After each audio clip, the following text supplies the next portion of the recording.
Arrière-plan, nous avons une dame richement habillée. Par contre, là, au milieu, nous avons un troisième baïfal qui bat pleinement son tam-tam. Derrière, là-bas, tout à fait derrière, vous voyez le cheval du Cheikh, interprété par l'artiste Pape Ibra Tall. Nous avons là un arbuste qui est en train de se développer. Par contre, l'autre baïfal est en train de chantonner. Et là, tout à fait en bas, nous avons un baïfal avec un fagot de bois mort sur la tête, avec sa ceinture. Donc, voilà l'essentiel du tableau qui a été réalisé par M. Pape Ibra Tall, qui est le créateur de cette institution. Donc voilà, Monsieur le ministre, chers compagnons, donc l'essentiel de cette œuvre qui est d'une très grande importance. Au ministre d'accompagner les manufactures par l'achèvement des travaux qui étaient entrepris par le maire Idrissa Seck dans le cadre des chantiers de Thiès. Nous avons vu, vous avez vu tous ces bâtiments qui étaient initiés à l'époque dans le cadre des chantiers de Thiès, et les artistes de Thiès, les hommes de culture ont besoin de l'achèvement de ces chantiers-là. Donc c'est vous demander encore une fois votre soutien pour que Thiès puisse disposer d'un événement culturel international à l'image du Festival du Rire de Kaolack et du Festival de Jazz de Saint-Louis. La ville de Thiès avait initié, avec votre soutien d'ailleurs à l'époque en 2004, le Festival des danses sacrées, avec Idrissa à l'époque. Nous souhaitons votre soutien pour la relance du Festival des danses sacrées de Thiès pour que Thiès puisse avoir un événement culturel de dimension internationale. En tout cas, Monsieur le ministre, c'est avec beaucoup d'espoir que nous vous accueillons à Thiès, avec beaucoup d'espoir également que nous avons naturellement à Thiès, mais également nous comptons sur votre soutien et votre appui pour que vraiment les manufactures, que la culture au niveau général puisse revivre à Thiès et au Sénégal et à Thiès en particulier. Merci, Monsieur le ministre. Ce discours que je vais faire, mais aussi j'aimerais bien au sortir de cette rencontre qu'un mot ou un slogan soit retenu. On l'a dit, cet endroit, ce lieu représente énormément pour le Sénégal, pour l'art, pour les industries culturelles, énormément à un niveau très élevé. Aujourd'hui, il est question, avec la politique menée par le directeur général, de sauver, d'accompagner, de consolider les manufactures art décoratif de Thiès. Donc je voudrais lancer ici à partir de Thiès ce slogan qui vient de chez vous d'ailleurs, qui s'appelle « Un service, une tapisserie ». Un service, une tapisserie et une idée, et c'est aussi quelque chose qui peut nous sauver, qui peut accompagner les manufactures de Thiès, dans la mesure où l'État du Sénégal, qui compte énormément dans la culture, sur la culture pour le développement, est là pour consolider des emplois. Et autour de cette manufacture, il y a énormément de formation, énormément d'encadrement. Donc nous tenons à ce que cette manufacture survive. L'État a beaucoup de services et moi-même, je me ferai l'avocat des manufactures auprès du chef de l'État et du Premier ministre et de tous les membres du gouvernement, ainsi que des services rattachés ou délocalisés un peu partout au Sénégal. Vous comprendrez bien, avec ce nombre, nous pourrons espérer avoir beaucoup de travail pour les manufactures de Thiès. Et je m'en arrêterai pas là. Je commande tout de suite au nom du ministère de la Culture et de ses services des tapisseries qui seront formalisées dans les prochains jours. Donc, et comme on dit en Wolof, man xaaruma soobu naa ca biir te ñëpp dinañ ko def.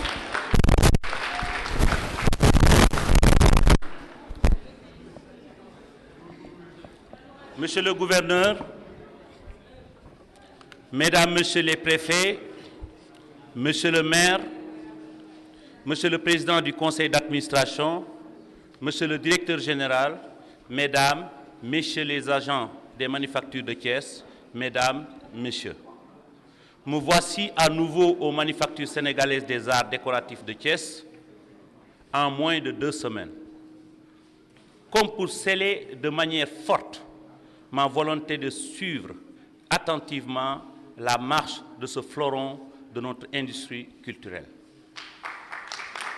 Je m'en réjouis profondément et bien sincèrement. J'ai déjà dit tout ce que cet établissement représente pour le Sénégal et pour les plus hautes autorités, et d'abord pour son Excellence, M. Macky Sall, Président de la République. J'ai rappelé son rôle dans la diffusion de notre culture, du génie créateur et du savoir-faire de nos artistes et de notre peuple. J'ai évoqué, pour n'avoir pas besoin d'y revenir, la contribution des manufactures de Thiès au rayonnement du Sénégal dans le monde. Par ses œuvres sublimes de beauté qui tapissent les murs prestigieux des palais, des palaces et des institutions. En revenant à Thiès aujourd'hui, je viens m'acquitter d'une mission de la plus haute signification. Au nom de son Excellence, Monsieur le Président de la République, en effet, le chef de l'État m'a chargé de procéder à la levée de la tapisserie intitulée Le Magal de Touba, qui reproduit l'œuvre de notre compatriote Papa Ibra Tall. Mesdames, Messieurs, le geste que je viens solennellement d'accomplir, le geste de libérer la tapisserie du métier sur lequel elle a été réalisée, n'est pas un simple geste mécanique. Il a valeur de symbole, le symbole d'une naissance, d'une douce parturition qui émancipe l'œuvre d'art et lui ouvre les portes du monde. Mon geste apparaît alors auguste, comme celui de semeur que chanta le poète. Or, vous le savez, notre pièce, le Magal de Touba, a fait du chemin. Pour ainsi dire, depuis des décennies qu'elle se fait apprécier par les illustres hôtes du siège de l'Organisation des Nations Unies à New York. Elle va y retourner. Dans l'état de la jouissance retrouvée, à un exemplaire idéal qui confirme son éternité. C'est pourquoi je voudrais féliciter les manufactures sénégalaises des arts décoratifs de Thiès, féliciter toute l'équipe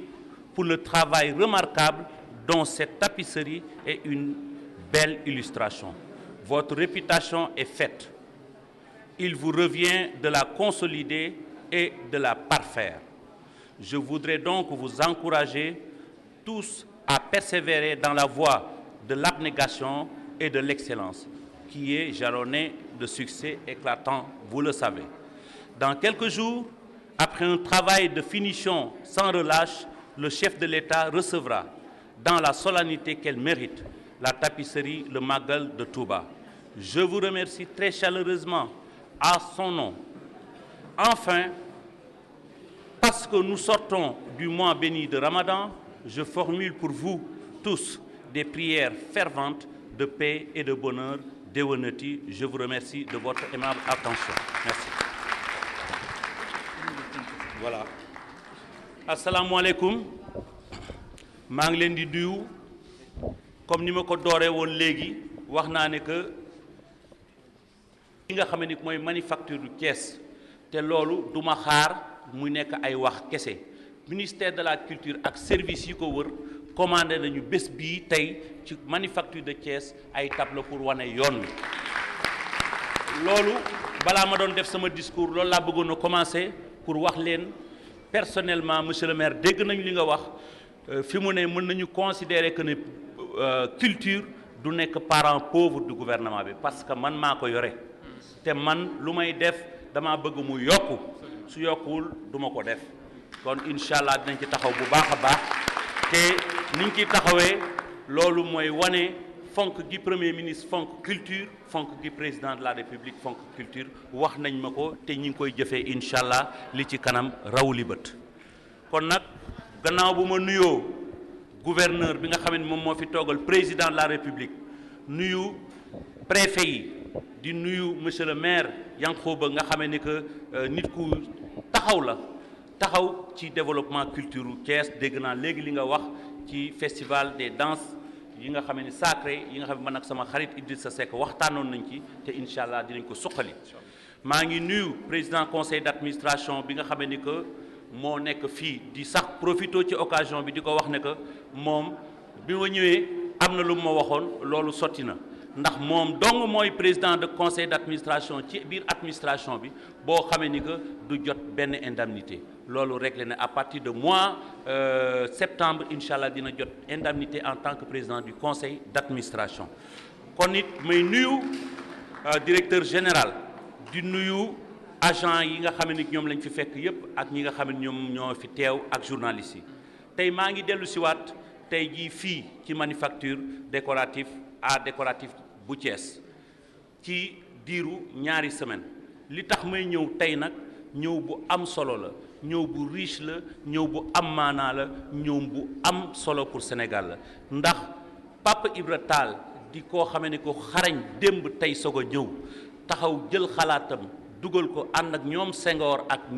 borom xam-xam yu mag yi ñoom ñoo xalaatoon mbir mii biñ ko xalaatee luñ fi defar dafa am ci dëkk yi ak place yi ak palais yi ak institution yi nekk ci àdduna bi fa lañ ko daan def ku xool New York Nations Unies xam ne ne tapis Papa Ibra Tall moo fa nekk di sagal Sénégal tapis boobu nga xam ne que mooy sagal Sénégal tey moom la ñu defaraat fii président de la République tànn ko commandé ko ñu ñëw di ko jël si pour mën ko jébbal mu mën ko yóbbuwaat New York comme ça ba fa ne ñu génne ko teg bii muy ndamu Sénégal loolu nag war ngeen xam ne que rëy na ci Sénégal rëy na ci département bi rëy na ci man rëy na ci manufacture yi loolu nag bi nga xamee ni que ñëw nañu gis nañu liggéey bi liggéey bu am solo la liggéey boo xamee ni que dina màggal Sénégal tapisserie bi ki ko defar ñëpp xam nañu xarañam ñëpp xam nañu taxawaayam muy Papa Ibra Tall yàlla na ko fi yàlla bàyyi sunu kanam maa ngi profité aussi ci occasion bi di wax ne que lépp loo xamee ni que manufacture bi war na koo def dina ko def ngir feeñal Sénégal aar nag dañu bëgg ñun ñi am ci dégg-dégg am ci compréhension aar du fecc ak gis lu rafet kese aar aussi ñene ca ginnaaw ay nit yu yore famille la di ko dundal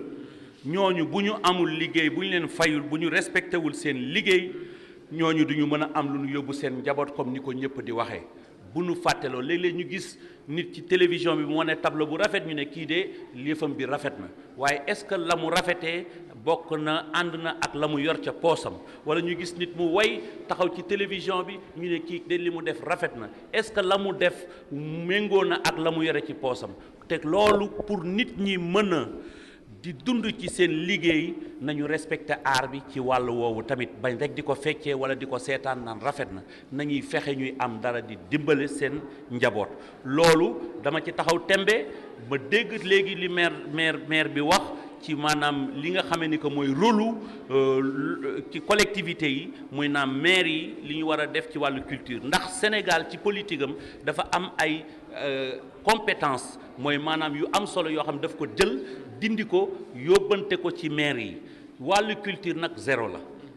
te loolu du dëgg du yoon dinañ ci taxaw ngir culture bi aussi mu am prolongement mu am politique nationale mais mu am décentralisé ba nga xam ne maire yi dinañ ci mën a liggéey loolu incha allah dugal na suñu bopp dinañ ko taxaw bu baax a baax ak notre collègue ministre chargé des collectivités locales ak lépp loo xam ne que rek war na ci wàllu woowu kon nag tey bés bu mag la maa ngi leen di gërëm di leen sant di profito ci occasion bi di leen wax déwénati ndax ñi ngi soog a génn ci koor gi di leen ñaanal jàll di ñaan yàlla def Sénégal jàmm te tapisserie bi doon ndam comme ne ko bële ne woon